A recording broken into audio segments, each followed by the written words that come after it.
What's up, good people? Mark Holmes here, and as always, I want to say thank you all for watching, commenting, subscribing, and being part of the Joe Boo Sports Report. Without you guys, as well as you ladies, you know that this literally does not work. Hope everybody's having a great day. You know, it's funny. I get blamed for everything. There was a tornado watch down here in Texas, and they said it's because Mark Holmes is in town. Yeah, I get blamed for that. Of course, we're doing a series here, and I'm uploading the very first one right now, which is basically I want to talk to you, the fan, and get your message to Jerry Jones.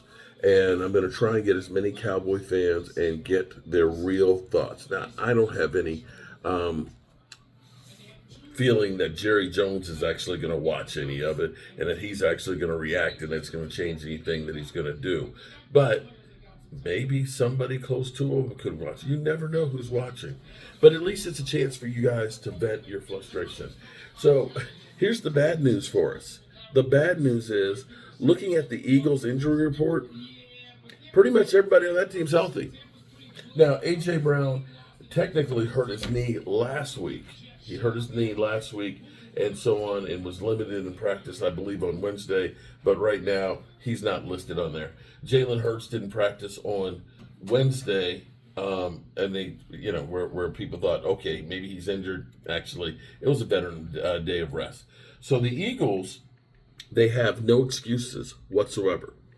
They're coming in healthy. They have their quarterback. Oh, Dallas Goedert, who hasn't played in forever, that guy is going to be back as well. And it's not like it's not going to feel like a home game because I've seen plane loads of Eagle fans that have literally shown up for this game. So, Eagles, you don't have an excuse.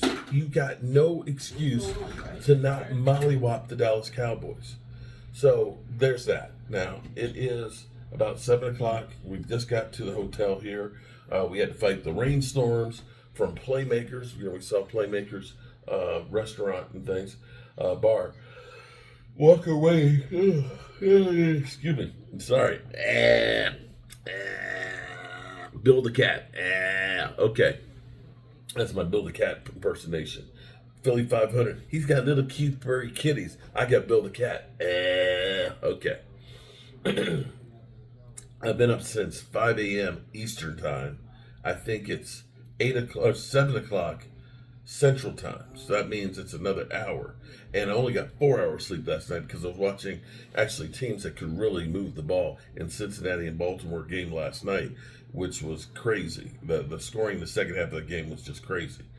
But we've got Stephen Jones and listening to, Steven and Jerry Jones, talking about how good Jonathan, is it Jonathan? What's his name? Mango. That they really looked at him in the draft and they thought that he was going to be a great player and as a player that we should have added on a roster instead of Schoonmaker. But we made that mistake, but now we fixed that mistake because we were able to take a fourth round draft pick and get a guy with second round production in the draft. And we feel good about that. Now, Jerry has said that we might have a special package for him, and we've got the fans' hopes up that he's going to be the savior of the team. That putting him in here from Carolina, where he had a lot of yardage and things, I think 129 yards this season, that his production on the field, along with Ryan Fanoy, whatever you want to call him there. I know Mark Holmes has a hard time getting that thing together, but literally, he is Ryan Fanoy. Jerry said he has Des Bryant in him, and he couldn't wait to see the first catch that he had. And that guy, he did get his first catch. It was an incredible catch. And if he had only held on to it and not fumbled it, it would have been very, very perfect. So we're excited about what we have here. We've got Tyler Guyton, who's got a shoulder issue and things. He may not play this weekend, so we may have to reshuffle the offensive line for Cooper Rush. We've got Trey Lance and things. We thought about having some packages for him, but see, the problem we have there is, as Game Time Brian pointed out, is we don't have anybody else as a quarterback on the roster right now. And let's say we put Trey Lance out there, and Trey Lance, he runs that football, and, he's just right there in the production, and he gets his clock cleaned. And all of a sudden, he's knocked out of the game. Then we got Cooper Rush, and Cooper Rush gets rushed with that offensive line because Tyler Guyton's going to be out. Zach Martin, he's dealing with a whole bunch of things, shoulder issues and old body and stuff like that. And then we've got Terrence Steele, a guy that we believed in, that when he had his ACL torn, we believe that he's the best guy to give an $82 million contract for, because his second year he was right there. He looked really, really good. Forget about his first year where some of the people wanted to push him off of a bridge. He had a great year. His second year, he tore his ACL. His third year, and we figured we could go ahead and get ourselves a good deal on signing him to a long-term contract. That $82 million deal, man, that was a great, that thing just, it looked like perfection. And I've got to say, I'm very proud of what we did getting him in there. But be that as it may, Cooper Rush is going to be facing a lot of rush from those Eagles, because those Eagles, they want to come in here and they want to do what the New Orleans Saints did to us. And they're going to be putting a lot of pressure on Cooper Rush, because they remembered that a couple years ago when Dak Prescott broke his thumb, that he threw 3 interceptions, and they're hoping that they can get their statistics up on their defense by getting a lot of those interceptions and literally making the Dallas Cowboys cry. In fact, I dare say they're going to try and make us their bitch on this game.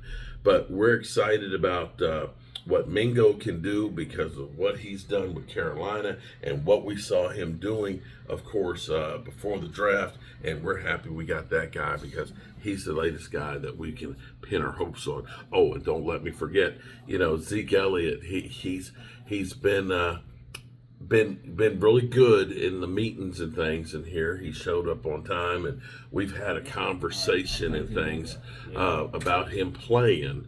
And so he's back, and he's another player that we hope that he's going to be able to help us get a big win, because Zeke Elliott, we were hurting last week without his 149 yards of production.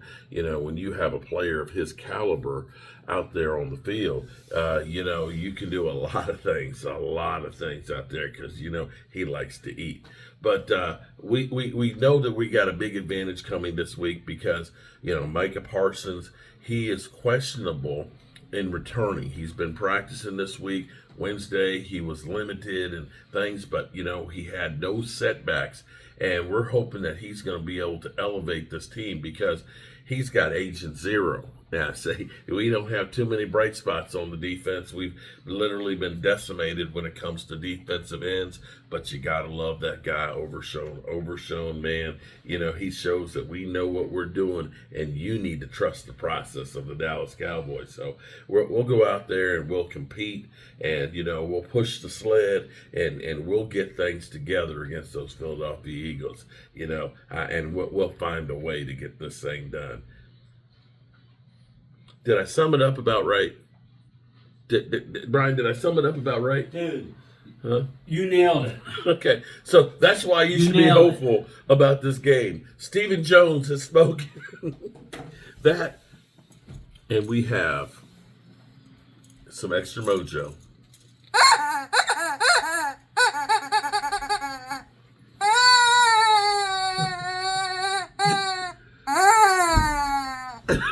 Sounds like he's crying. The chicken is crying. Look.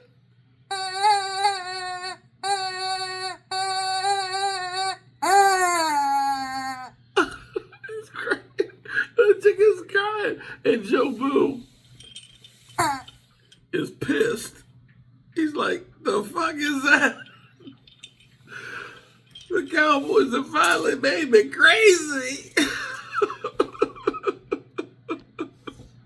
Peace out.